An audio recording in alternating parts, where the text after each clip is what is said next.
Micron Technology had been a famous stock holding in many well-known value investors such as Mohnish Pabrai and LiLu. But why is this the case? Over the past decade, Micron Technology's stock has experienced substantial growth and fluctuations in stock price.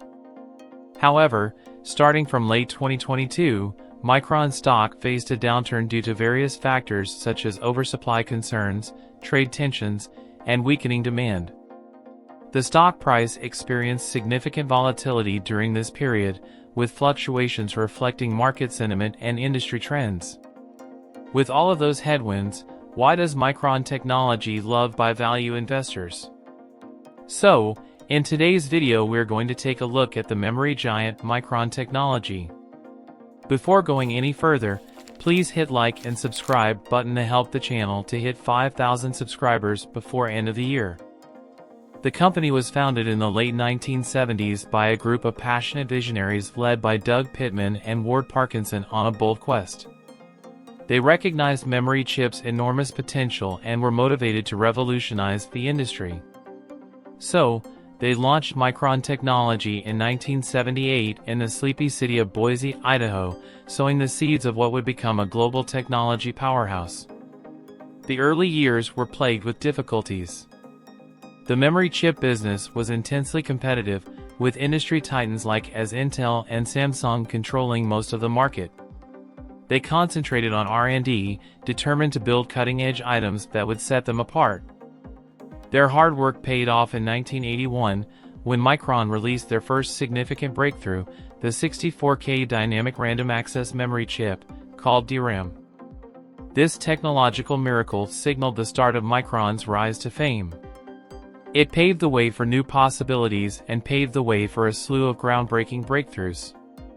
Micron continued to push the boundaries of memory technology throughout the 1980s and 1990s.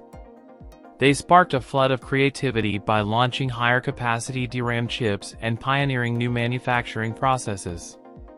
Micron's commitment to quality moved them forward, cementing its position as an industry leader. But, like with any great story, there were setbacks, as the memory chip market had a severe decline in the early 2000s. It was a difficult moment for the organization, and the future appeared bleak. Micron's tenacity, on the other hand, proved to be its saving grace. They withstood the storm with tenacity and emerged stronger than ever. As the market began to recover, Micron took advantage of the chance to rebuild and rethink its approach. Micron embarked on a series of strategic acquisitions that would influence its destiny in the mid-2000s. They bought Texas Instruments memory assets in 2001, boosting their product line and enhancing their manufacturing capabilities. This move positioned Micron for expansion and solidified its position as an industry leader. The most major turning point, however, occurred in 2013, when Micron purchased the faltering Japanese memory chip maker Elpida Memory. This historic acquisition not only cemented Micron's global leadership position, but also offered access to innovative technology and a substantial intellectual property portfolio.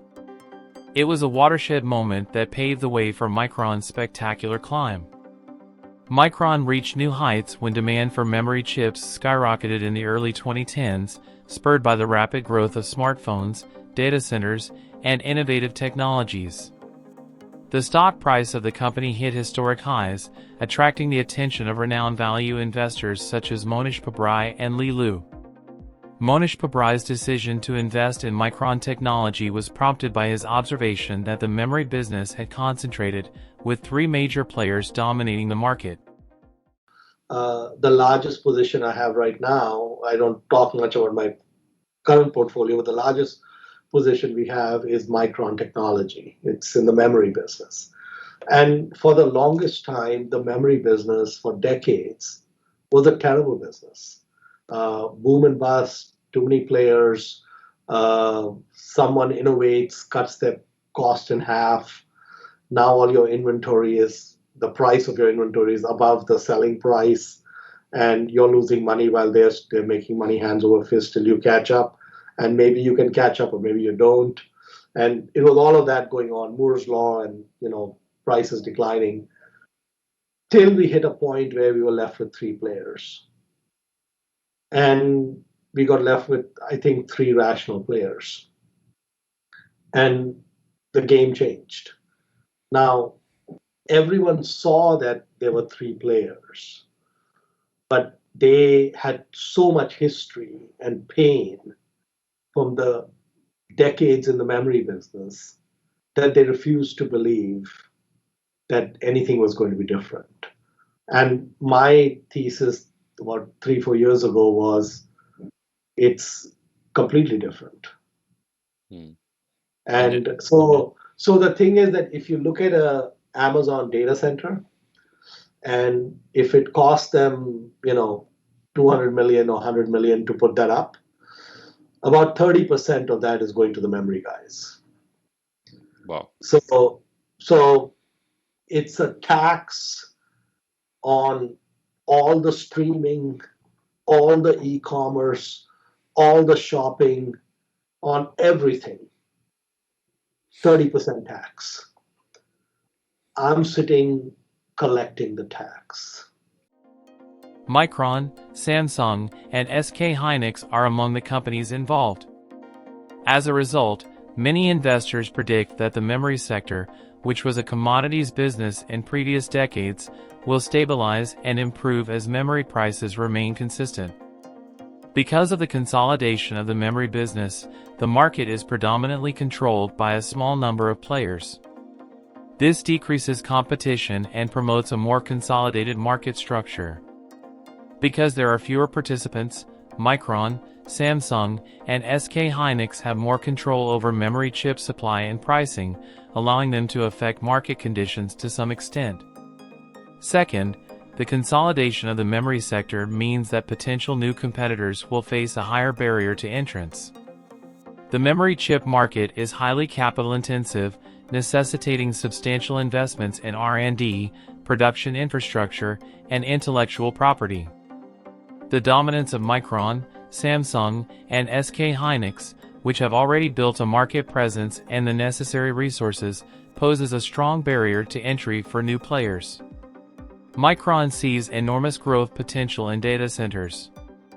As the amount of data generated and processed continues to grow, so does the demand for high-capacity memory solutions. To manage large data storage and speedy data access, data centers require massive volumes of memory chips. Memory chips from Micron, particularly high-performance DRAM and NAND flash memory solutions, are critical components of data center infrastructure. In addition, the mobile device market has consistently been a driver of memory chip demand. The rise of smartphones, tablets, and other portable devices has increased the need for memory chips in these gadgets significantly. And looking at the valuation of the company stock, I will say that it does look very cheap in terms of price to book, and it does have free cash flow, so it is profitable in that aspect. I am not a financial advisor, so do your own due diligence before investing in the company's stock. And that's all for today's video. Are you invested in Micron Technology stock? Please share your thought down in the comments section. And please don't forget to hit the like and subscribe button to help the channel out. With that, this is Visionomics, signing out.